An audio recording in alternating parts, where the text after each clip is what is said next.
Thank you all for joining us today. I hope that this will be as meaningful for you as we go through today as it has been helpful and meaningful to us here with Keep Oklahoma Beautiful to gather these people together and do this with you.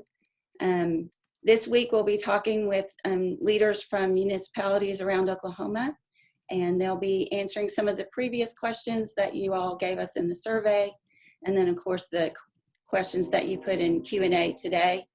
We will answer until all the questions are answered, or 3 o'clock, whichever first occurs, because these important men have to go back to what they're doing to keep us all running in these very uncertain times.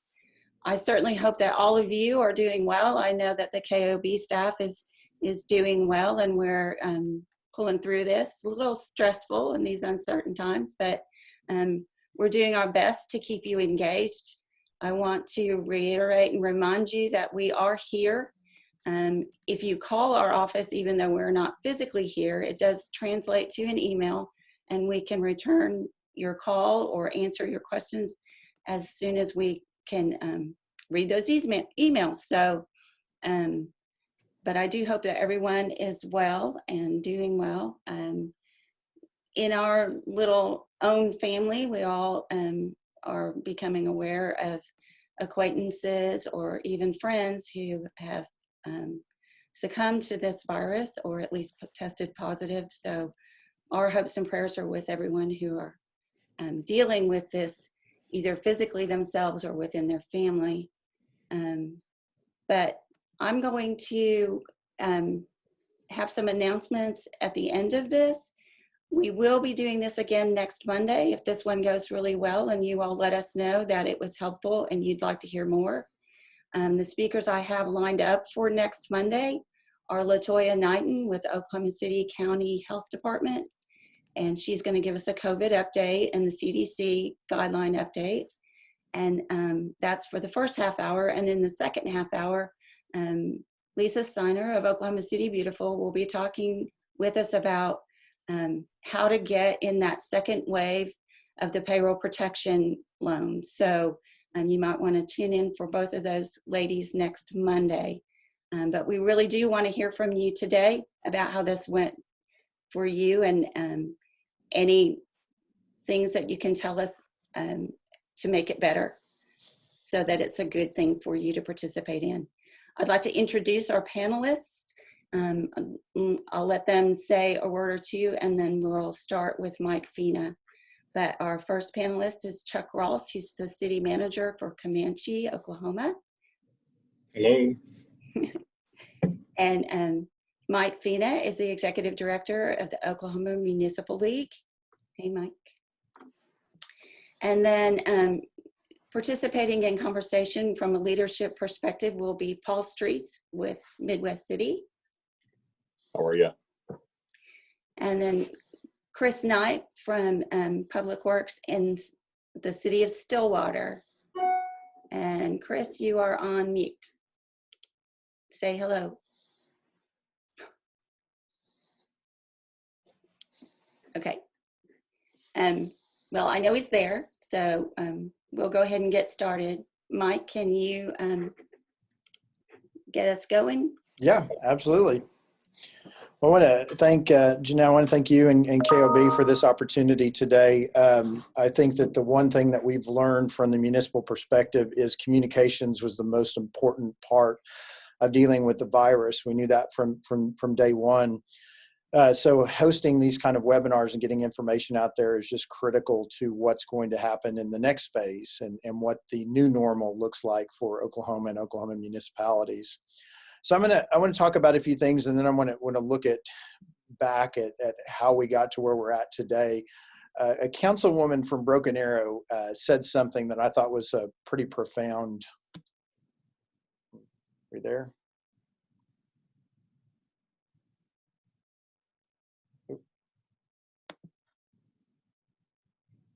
We still see and hear you. Okay, everything else froze up there. Okay. All right. A councilwoman from Broken Arrow said something that I thought was pretty profound for this situation. She said, you know, people like to say that we're all in the same boat, and that's just not accurate. we are all in the same storm, but we're not in the same boat. And I think that's a better way to look at it. And that's the way it has been, especially for municipalities, that we haven't been in the same boat. Things have been different. And you can see that in just the way our municipalities have responded to the crisis. Oklahoma City, Tulsa, and Norman, more specifically, you know, they jumped out ahead of most cities. Norman was probably the most interesting. The mayor there, Bria Clark, she caught a lot of flack for what she did in Norman, because they took it very quickly to some of the most extreme precautions in the country. But the truth is, if you look at where Norman was at the time, you get a better understanding of why Bria had to do what she did. Norman, after the first round of testing, Norman had 20% of the positive COVID cases in Oklahoma. That is very disproportionate from Oklahoma City and Tulsa. So they had to take drastic measures. And it was interesting when you look at how they got to that point. It was right after the kids had come back from spring break at OU. And so they had a high number of the kids coming back from spring break. And it drove their numbers up. So it forced them to make some really hard decisions at that point. And then a lot of cities followed suit after that. And it's been interesting from that time point there. And I talked about communications early on and why communications was so key. Part of the problem that we had from a municipal standpoint at the very beginning of this, was that people were doing a lot of talking, but they weren't doing a lot of listening. And there was a lot of bad information that was getting out there quickly. And so what we had to do from a municipal league perspective was figure out what the right information that needed to be out there, and quickly figure out a good communications network to make sure that the right information was getting out. Luckily at OML, we're probably the single municipal organization that actually does keep that level of records for all the cities and towns in Oklahoma. So we were well equipped to do it. We learned very quickly, I wanted to talk about how we got here. One of the things that we learned at the state level, the Governor Stitt, the very first week of this, he reached out to us and said that he wanted to talk to all the mayors, which was an interesting request in itself when he says, I got to talk to all the mayors. And we said, well, Mr. Governor, you also need to make sure that you're talking to city managers as well as mayors if you want the leadership state. And he was very adamant about mayors, and we couldn't understand what the focus was other than just the elected leadership. Please don't tell the governor I said this. We didn't actually listen to his when he said just mayors, and we did invite city managers to participate in the very first call that he did. And that first call, we had over 600 participants on that call, which he should have figured out that it wasn't just mayors at that point. But during the call, and this shows you kind of where the governor's office was at, during that call, he said, and now I'd like to take text messages from you guys if you have questions. And he gave somebody in his staff, he gave their cell phone number right there on the spot. And it was kind of one of these situations where, hey, so-and-so, what's your cell number? And handed that out to this group of 600. And they said that they stopped counting the text messages when they hit about 600. They ended up answering about 3 of the questions on that call, and then they got off. And so we knew the governor's office was not in a good position to talk to municipalities. Now, to their credit, we immediately reached out to him and we said, Governor, we didn't talk directly to him, but just we'll pretend like we did for the sake of this discussion, but said, Governor, we understand that you need to get this information out there, and we'd like to be able to help you to do it. Now, we were trying to be good state citizens at that time and didn't really know what we were getting ourselves into. And we ended up, that led into OML taking all the questions for the governor's office on when municipalities would reach out. So it really strained our inquiry system. So we internally had to figure out quickly, how do we answer all these questions? And we got that under control relatively quickly. And we had hundreds of inquiries that were coming in, not just from just normal OML chains of communication, but also now from the governor's office. And I also reached out to the legislative leadership, the House and the Senate, and said, hey, listen, if you're getting municipal calls, why don't you send them our way, and we can help you out with that. At that time, we had launched a website that had as much information as we could get up there. And so then all of a sudden we have 148 legislative offices that are now sending us information. So our inquiries are getting close to this first round. We're getting close to 1,000 inquiries. And a lot of them were the same. A lot of people had the same questions. At that point, we started focusing into, okay, what are the key things that municipalities need to know? And there were a few things that kept coming up.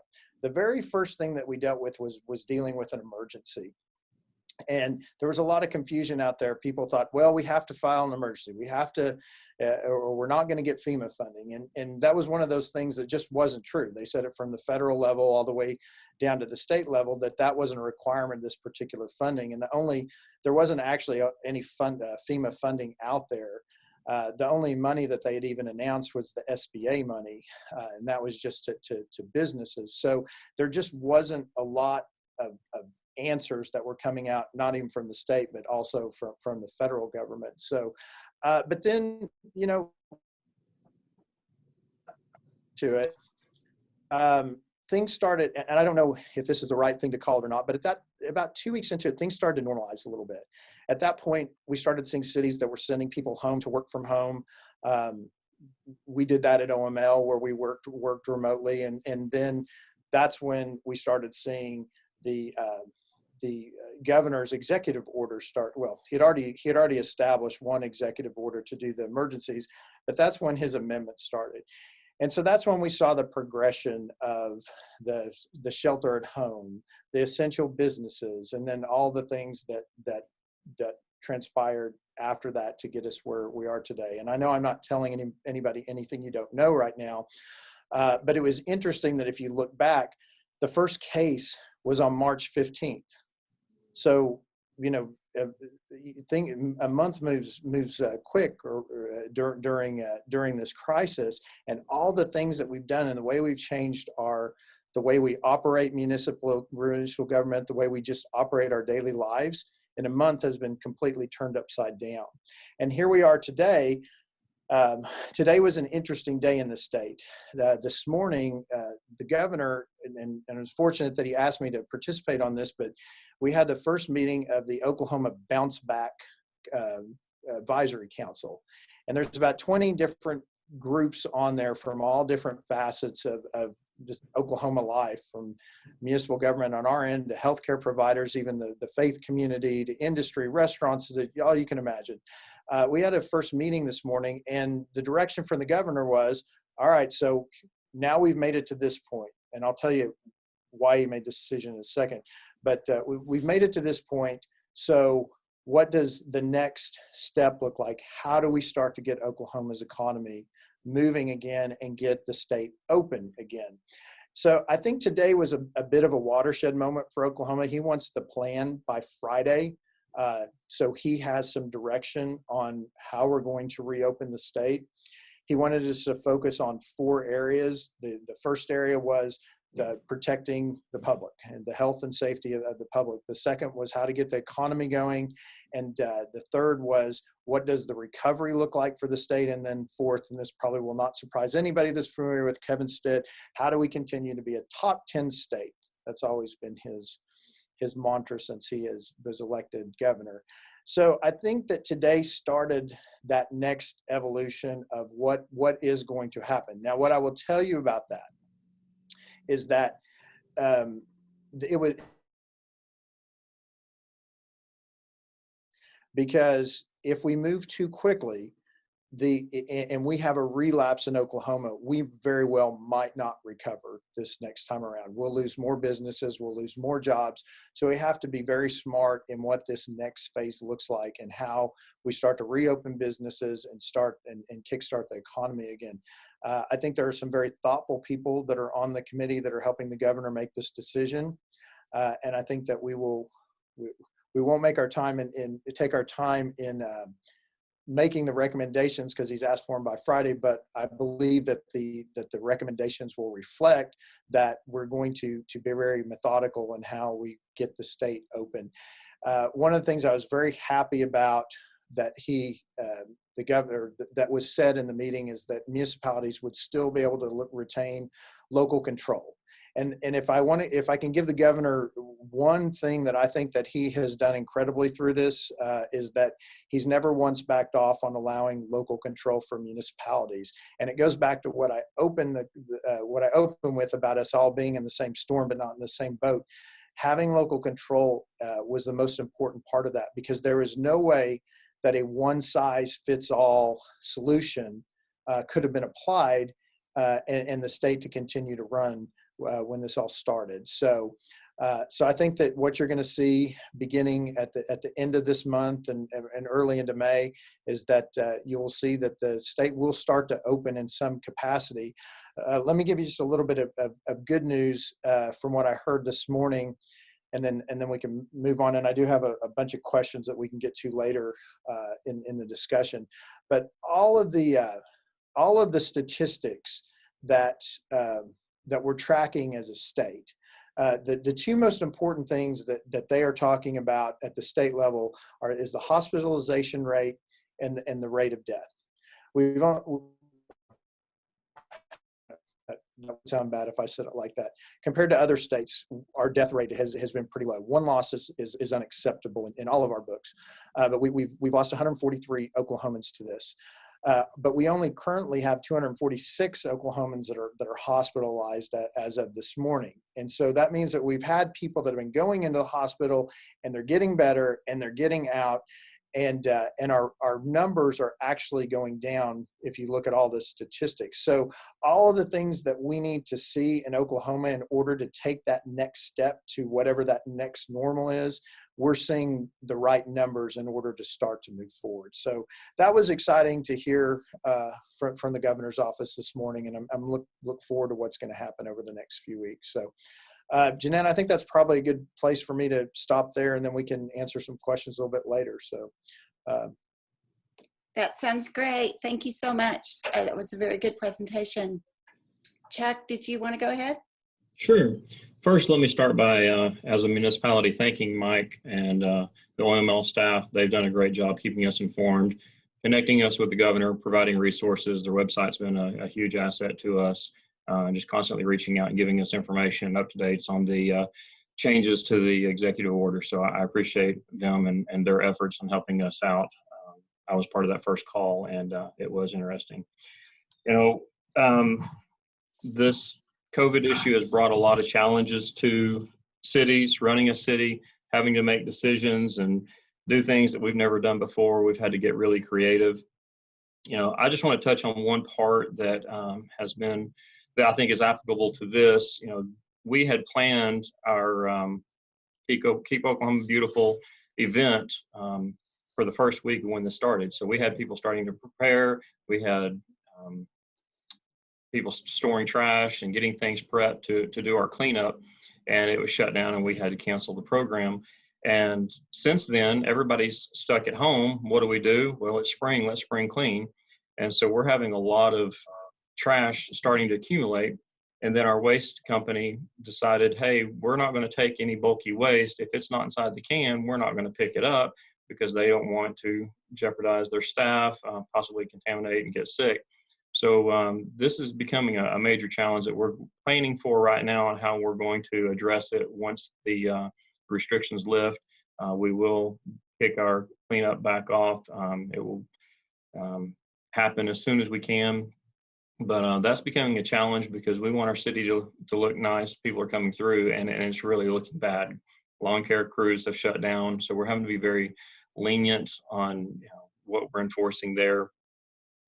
For me, the hardest part about this whole thing as a municipal leader, I personally went to every one of the non-essential businesses whenever they said, you're going to have to close these businesses. I didn't want the law enforcement to go out.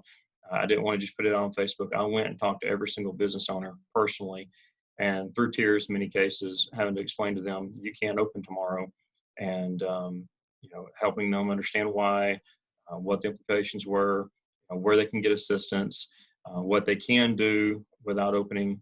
And so that was a personal challenge, and probably the hardest thing I've had to deal with.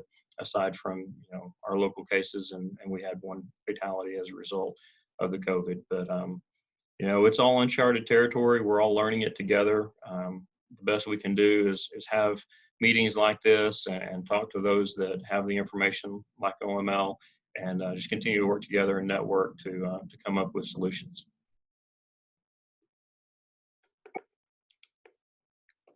That's wonderful, Chuck. Thank you. And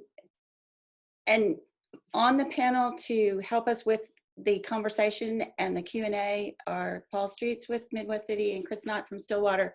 So we're going to go ahead and start with the questions that we received through the survey first. Mike, you want to start with those?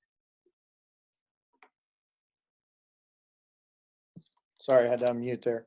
Yeah, that sounds good. I might pass this first one because I don't know that I have much background on it. I can give you my thoughts. The first question we have here is, what are the new parameters for recycling since the virus lives on the surface for days? Honestly, from a municipal standpoint, I actually haven't heard, at least hasn't been reported to us, any municipalities that have changed their recycling habits or plans because of the virus. I know that some of the cities, Oklahoma City included, they've stopped picking up bagged trash. You have to have everything in the poly cards. But as far as recycling, I don't know any specifics. I don't know if one of the other panelists does. They have not shut anything down. We did make preparations because there were rumors that the recyclers would shut down because they're handling those hard plastics, but that did not happen. We are still collecting recycling as normal until further notice.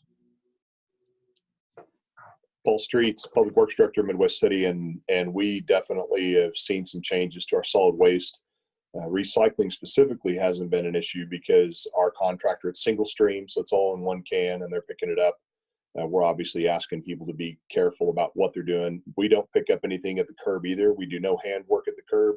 Our bulk waste, as you mentioned, you had to shut it down. For us, we ended up having to go to a grapple truck instead of touching it by hand. So any hand work, whether it's recycling or solid waste, we've discontinued, and we actually made that coordinated effort with the city of Edmond. And I think Norman's doing something similar as well. So we just try to make sure we're being equitable, at least to the best of our ability. Chris, did you have anything from Stillwater? Chris is having trouble with his audio. Okay. So, he just answered me that Stillwater hasn't made any changes to their recycling as of yet. Okay. All right. The next question we had is, and I can field this one. How will funds from the CARES Act be funneled to municipalities below 400,000? All right.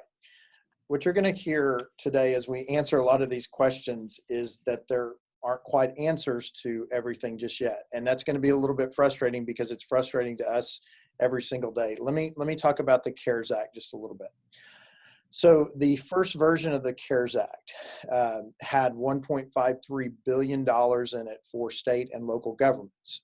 And everybody got really excited when they saw that number because that's a big amount for the state of Oklahoma. The problem is that money came with strings, and the strings was that municipalities could only be reimbursed for COVID-related expenses.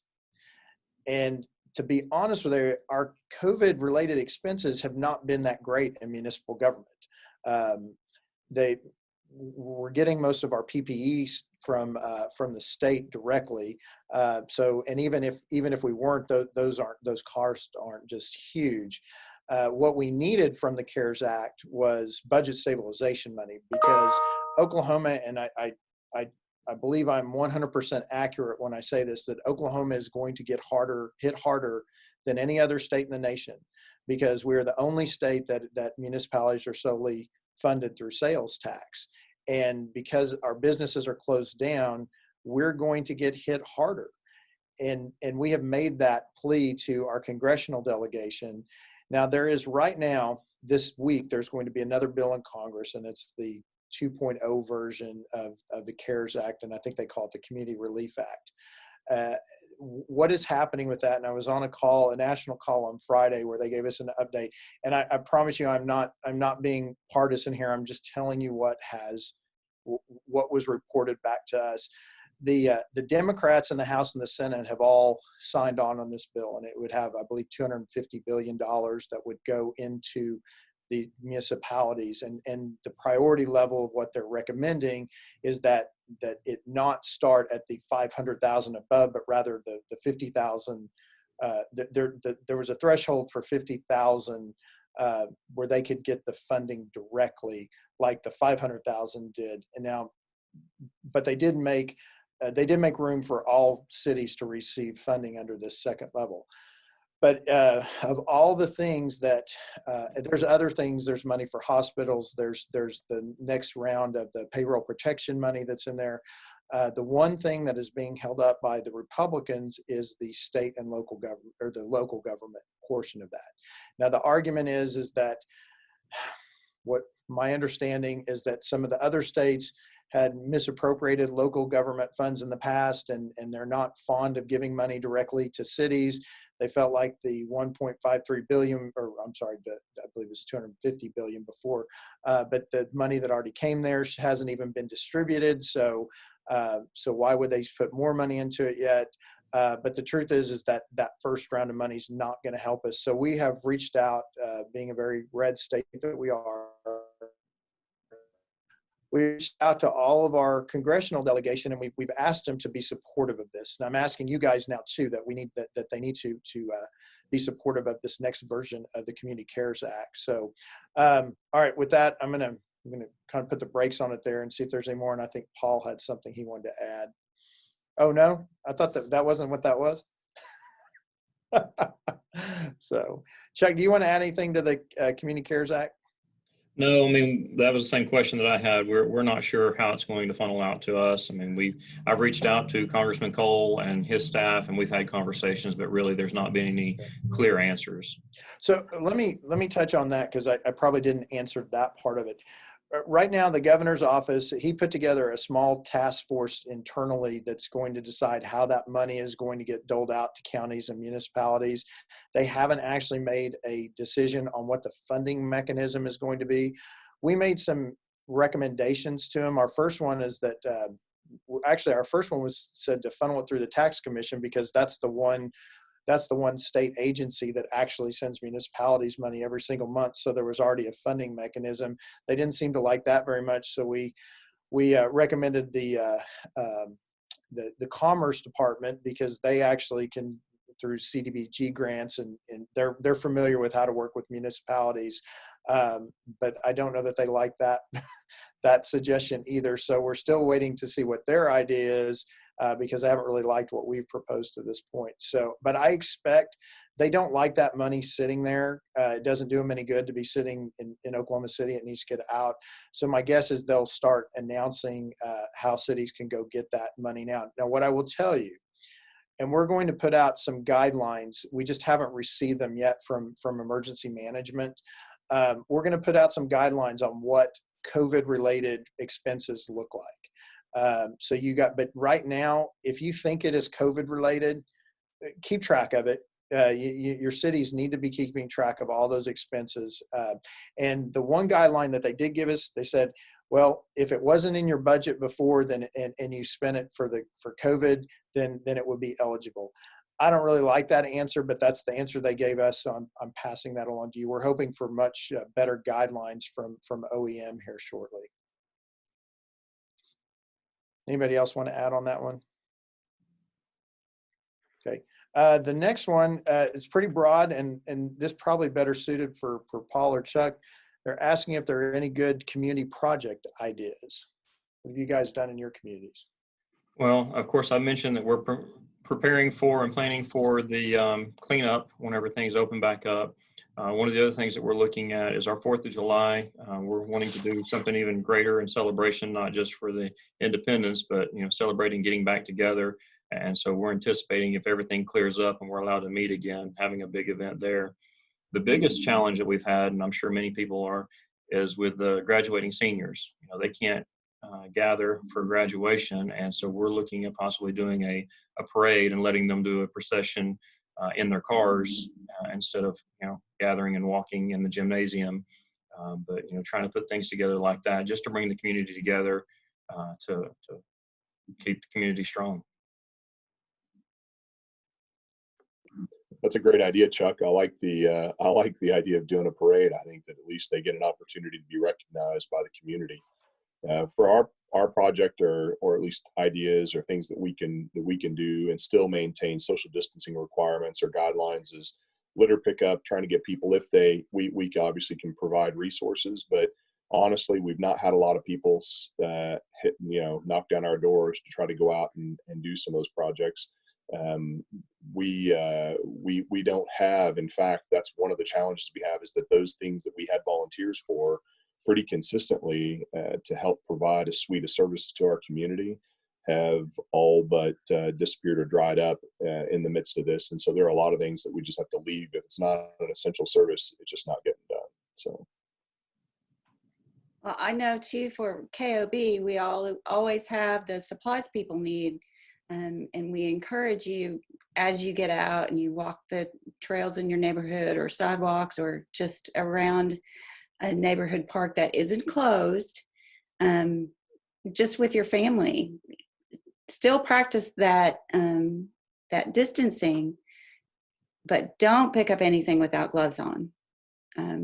We do know that the virus does stay on surfaces for days. So be sure, take the opportunity to grab a bag when you go out and you're going to go for a walk, because all of us need to get out of the house now. But do it safely, practice the physical distancing, and use gloves. And I'll say one of the most successful things that we've done during all this, one of our police officers came up with the idea, and I think it's being done across the nation, but for the kids that are stuck at home with their birthdays, not being able to have friends over, we're doing a parade every Saturday night, and we have a lot of the police cars and fire trucks and other emergency services go to those homes, and they parade around, and they play the lights and sirens and just let the kids know that they're not forgotten about. I think that's awesome. That is awesome. That's great. They haven't done with the fire trucks, but in my neighborhood, I've noticed a lot of those parades that have been happening, and the kids love it. I mean, Yeah. I think just so happy to see other people after being in the house for so long. So, Yeah. Okay, let's see. Yeah, here's another one that you guys aren't going to like the answer on: funding for local governments to retain workers. Unfortunately, again, in the federal legislation, they actually took steps to not include municipal governments in the same programs that businesses were the programs were open to businesses, which was very frustrating to us, because we are going to lose workers. I already know for a fact that we've lost workers, good, solid municipal professionals that will not have a job here over the next few weeks, because there is no help from municipalities. Now, I would say that a couple of our municipalities have figured out that their utility authorities, or what have that if you go by just the regulations for the SBA loans, that actually our authorities meet the definition. A couple of them have applied and been approved for those, but now don't get too excited yet, because we called. I saw Chuck's eyes light up. He thought, "Here we go."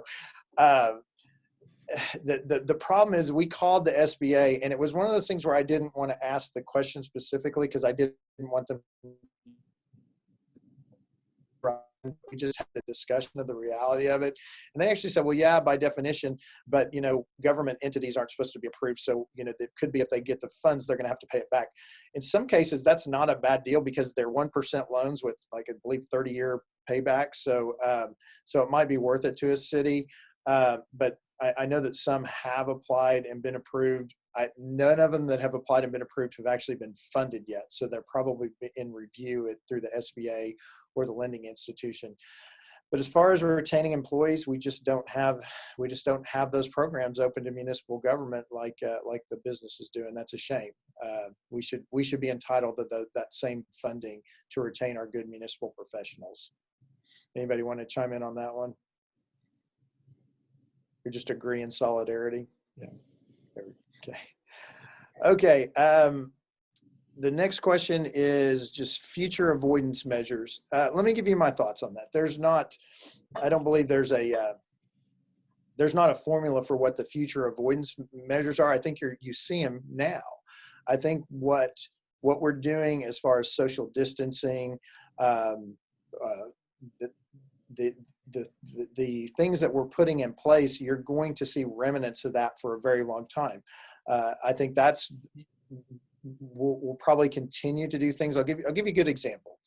The National League of Cities, I actually didn't attend the last meeting because it was right at the beginning of the crisis, but I received all of the information from it, and immediately, right before the meeting started, they started sending out their updates on what they would be doing to protect the participants there. And the first thing they did was make it a no handshake meeting. And I think that in the future, we're going to see things like handshakes are going to be a thing of the past. And I can't say that I really care. If we do away with handshakes, I'm okay with that. And there was a lot of creative things that that NLC did. They made up different things, where the fist bump or the elbow bump or the foot bump. I think you see more of that stuff, people having fun with it. But I think that you're just going to see that our general everyday life is going to be filled with avoidances of COVID and future viruses, whatever they may be. But as far as the state enacting long-term measures, I think that society is going to enact long-term measures. I don't think the state needs to do that for long-term. This is a temporary thing that you're doing, but I think as a people, we'll be taking precautions all the time now. So anybody else want to jump in on that? We've just had minor things that we've learned through this process, things that we probably should have been doing all along that we will keep enacted, and kind of keep our staff safe and protecting our customers as well. I will say that the social distancing piece has created some difficulty in our workforce, especially in public works, because there are a lot of jobs that aren't one-person jobs that require a crew of 2 to 3, 4 people. And now we're having to take individual pieces of equipment. I mean, we don't have just trucks sitting around. And when we were riding 2 and 3 to a cab, now we're riding 1 to a cab. And of course, that's just to make sure that our employees have the appropriate distance between them and they're not breathing the same air. So if some of those things relax a little bit, obviously the fire department didn't discontinue riding 2 or 3 to a truck, but they did in public works. And so we'll see what happens. I'm hoping that gets relaxed soon. I think we'll see a lot of the sanitizing efforts that we are using now probably should have been done. I agree with Chuck and Mike. I think there's some things we probably should have been doing a long time ago in terms of sanitizing surfaces and the inside of workspaces, and just the new policy with the way that we handle personnel. Now, when people are sick, in the past, unfortunately, our system was set up to encourage people not to take sick leave, so that people came to work, frankly, when they probably were a little bit puny. And now people are being vigilant. And if they're a little bit puny, they don't come to work. And frankly, that's probably what we ought to be doing, or should have been doing anyway. Yeah. That actually was something along the line of what I was going to say. We've all been kind of raised in a setting of, we feel like we have to go to work, but if you don't feel good, stay home. Yeah. And personally, Mike, I don't like not shaking hands or hugging my friends. Jeanette, you worked at the Capitol for a long time. Do you remember when they used to bring in the handshake guy for the legislators during campaign season? Because legislators would shake so many hands, they would strain. Yeah. Doing it. So I don't know. I always go back to that. Maybe we're just protecting the strength of our hands. So keeping germs off of it. So didn't get okay. I was looking today. I wish I had strong hands. And this is the other thing that I learned about about doing these Zoom conferences. I figure out how much I actually do touch my face. So I'm trying to be better off a bit better than doing that. So, okay. Listen, I think Chuck needs this one because I might have a little bit of information, but it seems right up his alley. So how are municipalities dealing with permitting services? We've not had much change. Of course, we have suspended our planning and zoning meetings. Anything that is an emergency, we're handling through conference calls. But anything that's minor, fence permit, anything basic, we're handling it in-house through our codes department, and I'm getting involved. Larger cities are probably having more challenges because there's construction continually going on and they're having to pull those permits. The ones that I'm aware of, some of the medium cities, they're just delaying the projects out. But we've not had much of a an impact by those. Paul, what are you guys doing? We're not doing face-to-face, so people are having to drop information. We've got a mail drop, essentially what we created in the front of City Hall for all outsiders. If they need any kind of communication, they do it by phone, email, Zoom, conference call. So we've got a couple things that were set up to help facilitate, but we're not taking, we don't have it. No one can come into City Hall. They have to drop things outside, and then the stuff is sanitized before we bring it inside and process it. So honestly, permits, as long as the inspections are also a little bit of a trick, because with inspections, you've got to go in the building. You've actually got to physically put eyes on things to either approve it or disapprove and or reject it. And so what's happened now is we're having to provide, we've got a whole nother level of PPE that's being required for some of these employees that hadn't had it before. As far as building permits go, it's just more arduous. It requires a little more effort on their part. They've got to drop it and then wait. Our folks have to make contact, and then if they're making contact, it's either teleconference, email, or phone. Okay, I'm getting an input from Chris, whose microphone isn't working, from Stillwater, and he says that when his employees can't comply with the physical distancing, they're required to wear face masks, and he agreed with Paul on what they're doing on the second part of that question. So. I'm sorry we can't hear Chris. I've actually had a lot of conversations with Mayor Joyce at Stillwater over the last month, and I think Stillwater's doing a lot of really good things out there. So I hope you heard that, Chris. He must have. I've got the little bubble. Okay. Okay. The next one, funding for food banks. Now I'll tell you that those are private. Those rely on private donations. I can give you just one thing that I know about the Oklahoma Food Bank, that PayCom, one of our large HR companies here in Oklahoma, payroll companies in Oklahoma City, I believe they just donated $2 million to the food bank. And I think you're seeing these very large donations. I was told by someone at PayCom that what they donated were boxes of food that would last a family of 4 up to a week, and each one of those boxes is about $40 in order per box. And so it's a pretty significant investment that these companies are making. But what I see from the nonprofit world is that people, like always, that Oklahoma standard that we're so proud of, that is shining right now, and the nonprofits are doing very well, and I know the food bank is. Now, some of the other, the Meals on Wheels program that's funded through the state, we've been checking into that for a lot of communities. Most every community has a Meals on Wheels program. And the other entity that's really doing a great job with food is our local schools. Most of the local schools have left at least Monday through Friday, they are providing at least one meal to kids under 18.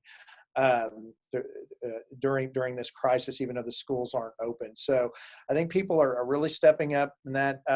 Now, the unfortunate side of all the unemployment are all the people that are now eligible for SNAP. I know that the state is processing those applications just as fast as they can, but there's also the people on the SNAP program. So food I don't think it's been as big a problem. I'm not saying it's not a problem, but I don't think it's been as big a problem in Oklahoma, because that's one area that we were prepared. So anything anybody wants to add on that one?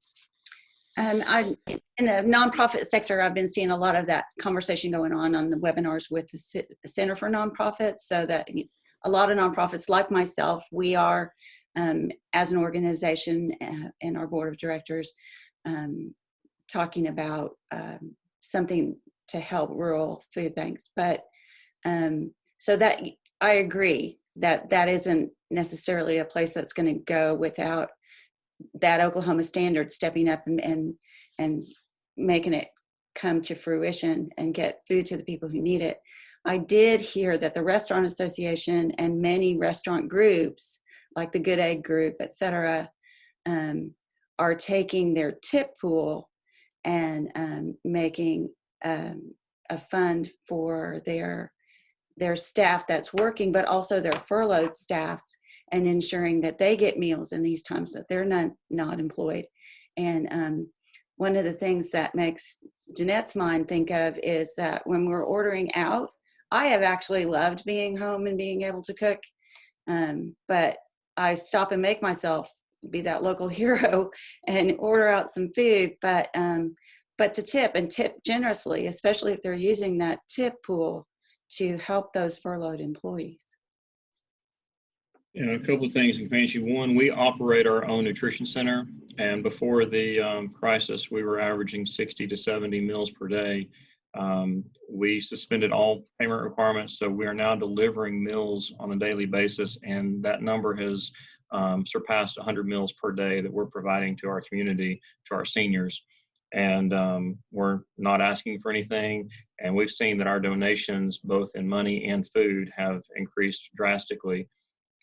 We also had a local business put out a blessing box, and it simply says on the front of it, it's been placed on Main Street.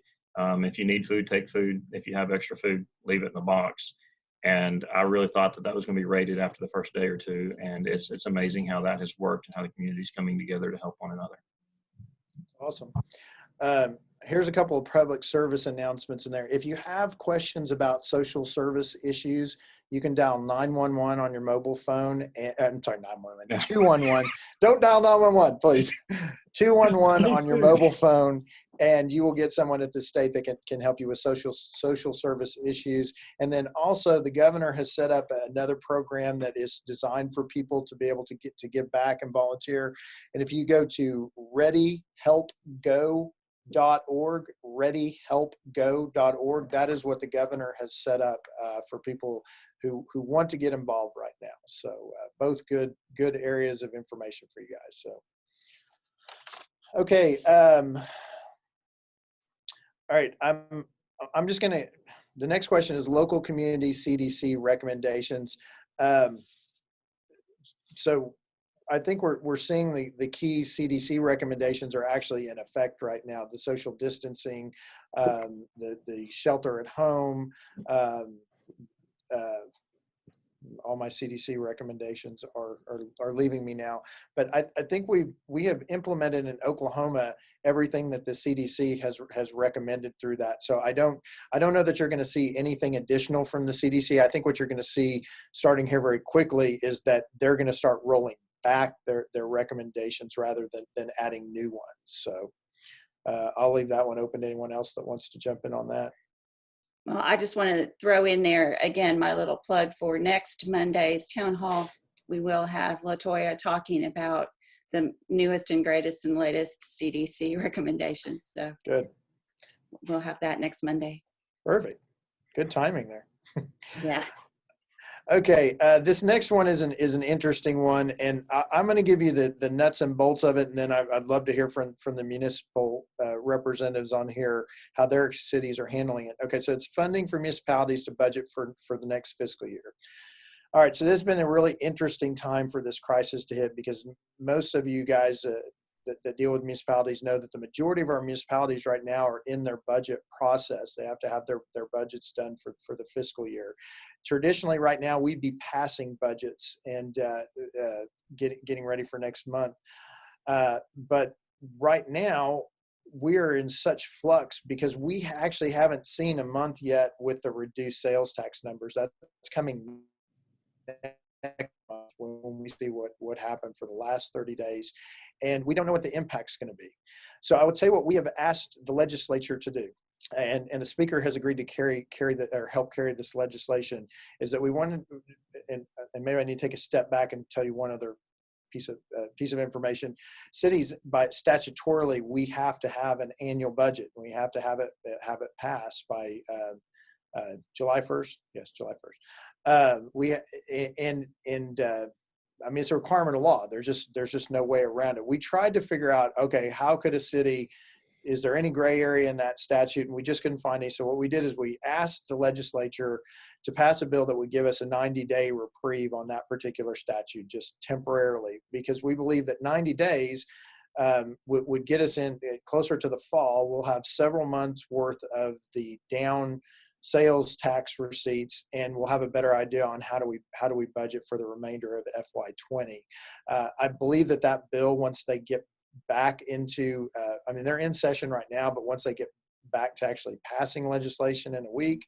I think that bill will probably sail through just like the telemeetings bill did, where you see it happen in about 48 hours. So everybody seems to be very understanding of that. In fact, the speaker, who is a former mayor of Atoka, he joked and he said, yeah, it's the only elected position where you can actually go to jail by outspending your revenue. So he really understood that it was a need for municipal government. So I don't have a bill number yet because I don't even have the language in a bill yet, but we will by the end of the week. So that's something that we're hoping that the legislature will act on quickly so we can get some relief to our municipalities that are doing their budgets right now. So Chuck, what are you guys doing in Comanche? Well, I can tell you all my city manager friends that I talk to, they're all looking at about a 20% flat cut to their budget. Comanche, we're a little bit different. We're actually flatlining ours. We're not going to make any changes because we're already working on a shoestring budget. We have no money. We had no money. And so there's nothing left to cut. However, we are seeing that more people are staying local. They're shopping in Comanche. Our grocery store is, slammed every single day. Our Dollar General, we've got 3 restaurants, and they said that they're having record sales. So we're actually anticipating a possible increase. Plus the online shopping, we're seeing that our use tax coming in from the online shoppers that are staying home and instead of going to the Walmarts. It may ultimately help us. We are making some staff preparations and looking at no capital expenditures, at least in the first half of the year. But each city's handling, like you said, we're in the same storm but different boats. We're all handling it a little bit different. We definitely, your pals in city management, which are cutting things 20%, that's pretty much what every department's been asked to prepare. There are obviously multiple iterations of the budget. The finance director is, I don't want to speak for her, but I'm just telling you, it's been a challenge for her and her staff because they've had to take those, try to figure out what can be cut, what can't be after we get done making recommendations, because some things are contractual obligations. And those aren't things that you really have a lot of flexibility for. So every department's tried to cut where they could. And of course, you've got a difference between enterprise and general government. General government funds, obviously, are tax dollars. And as we talked about before, that puts Oklahoma in a tough spot. But the enterprise funds, even because we're not shutting people's water off, we're not stopping services if people don't pay, that's also going to present a challenge for us because those people that didn't pay, the bill's not going away, but good luck trying to get it collected before they move. So we've definitely got some challenges on the horizon for us related to the budget, and we're just gonna have to see where everything plays out, or everything looks like here in the next few months. And that was a huge concern that I had going into this is, what if it's federally mandated that we cannot suspend services, and how would that impact our budget? Because we do have a pretty significant transfer from our utilities over to the city.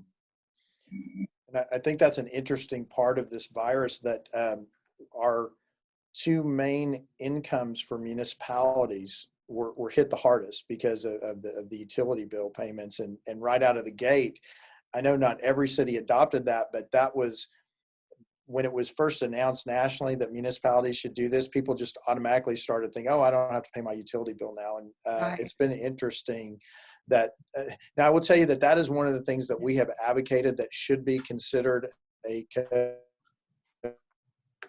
related expense because they said it was supposed to be in the budget. Well, it certainly was in our budget as income when we built our budget a year ago. And since it's now in there as a deficit, I would think that should be collected. I've said that to the governor's office. They didn't give me an answer one way or another, but I'm going to keep pressing him on that particular one. So. Okay, and I have an answer from Chris from Stillwater. He says the city of Stillwater prepared their budget at a 25% cut. Oh my gosh. So yeah, and I work closely with municipalities just as a virtue of what I do and what I've done in the past. And that's huge. That's super huge. And the sales revenue is just tanked. So it's going to be a tough few months. And I'm going to reiterate what you said earlier so that anybody who's joined the call since can remember that municipalities, while they're working on ideas and different things to get you all funding, keep track of everything that is COVID related so that you have that list and you can put it back to that. And I think that's a great thing that you're saying, Mike, about how they can directly relate that people didn't pay their bills during this time because the national government said municipalities should do this. Yeah. So yeah. Yeah, it's been a struggle, and it goes back to what we talked about at the beginning. Communications has been key through this. It's getting better, but those early days set us back with things like that. Was a prime example. So I'll tell you what. Let me go to our Q&A board because there's a couple of interesting things on there. Rich from Cushing, he said, one of our biggest retail stores is Walmart. Yesterday, I had to go and noticed that only about 10 to 15% of residents had on a mask. The traffic had increased from the last visit when I noticed almost 50 to 60% were wearing masks. How do we enforce masks for their own good? I think hearing that we're about to lighten restrictions is giving a false sense of security. Today, Walmart employees are instructed to all wear masks. Should we have no mask, no entry laws? Okay, so let's talk about masks. We do have some cities that have instituted mask in public policy. We have a handful of them right now. This goes back to that local control and making the decision that's right for your community. It's funny, Rich, that you brought that up because I actually noticed the exact same thing this weekend. I wasn't at Walmart, but I was at Homeland. And a week ago I went and it's felt like everybody, including myself, had on a mask. And then this weekend, I thought I was getting dirty looks because I was wearing a mask. There were so few people compared to the week before. And I'm not saying, I don't know if it was 50 or 60% drop like that. But yeah, I think we're getting a little bit comfortable, and it's a conversation that I actually had with David Holt over the weekend too. That the mayor of Oklahoma City saying that he feels like we're getting a little too relaxed too quickly also. So I suppose the advice that we need to keep saying over and over again is that we have to be vigilant. If what we do over the next few weeks is really going to determine how long the virus is going to last into the fall and hopefully not into next winter. So we have to continue to do things like wearing masks. I don't know that cities are going to go to a no mask or you must wear a mask policy. I think we've probably seen the extent of the cities that are going to do that. But I know that the businesses that haven't let up on that, a lot of especially our larger national businesses, they came in and said that all their employees were going to wear masks and gloves and the different requirements. And so far, I haven't seen any of them roll back those requirements. So. Anybody else want to talk about masks, gloves, and PPE? No? I like this next question that Eric put up there from ACOG. Shout out to my friends at ACOG and all the great work they do for Central Oklahoma governments. He says, seems like there has been an increase in bicycle and pedestrian activity during the crisis. How can cities use this real time to support these activities after we go back to normal? Listen, I don't know the answer to that, but I love the question. I have been out riding my bike on the nice days. I just having this opportunity, for me personally, it's been a little bit of a mental reset to be able to get out and do those things when I have time. So I think that we just keep these great projects and programs to try and encourage people. In fact, I even had a friend that has never ridden a bike before in her life and asked me if I would help her learn how to ride a bike over this time. So I think that's very exciting that we get some new bike riders out there. So I'm curious, Chuck, Paul, Chris, you guys encouraging any kind of outdoor activity or fun things in your communities like that? I know that our golf course, once it was deemed as an essential business, we've been at capacity every single day. So we're actually having to turn people away so that we don't get overcrowded. And then a lot of fishermen coming out to the lake. As far as the parks, the playground, if they walk, the kids want to go play on the playground. So we're really trying to deter people from going to the city parks. Yeah, we closed our playgrounds to make sure that we didn't have too many people congregating. We tried to follow the same recommendations that our local, larger metro area cities did. But we kept our golf course open. As a matter of fact, we have people traveling from Tulsa Now, we do have some pretty strict guidelines about how that operates. You're only allowed one person to a cart unless you're a family member with the last name, same last name. Then you can sit in the cart together. But otherwise, it's one person to a cart, and there are some limitations in terms of spacing and how things are paid for. Nobody can go into the clubhouse. But honestly, it's the best golf business we've seen in over a decade. It's crazy. So I've heard that from more and more municipalities. Everybody's out playing golf. What says Chris in Stillwater? Chris says that they closed their playgrounds. So, and I don't know that the city of Stillwater has a public park, a public golf course. He didn't say, but I know that there's so many people out there riding bikes and walking and doing that is because they finally have time.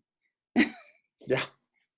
Absolutely. I've been doing a lot more walking than I ever have time for usually. So that a way to keep that going would be that everyone learn the lesson from this, that we need to make more time for ourselves.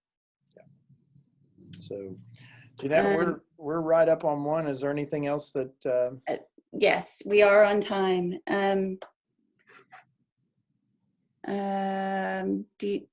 There's a couple more questions. I think that those were probably Rich from Cushing. I don't think that there's going to be funds for that. He's asking, are there going to be funds for hand sanitizers, because nobody can get them anywhere. And I think those funds would be reserved for the first responders. So now, if it's a municipality purchasing those could be considered COVID related. COVID related if it was yeah, on those particular things. So okay. But there are a lot of companies out there donating it like crazy. I mean, we've had probably 15 gallons of hand sanitizer donated to our first responders.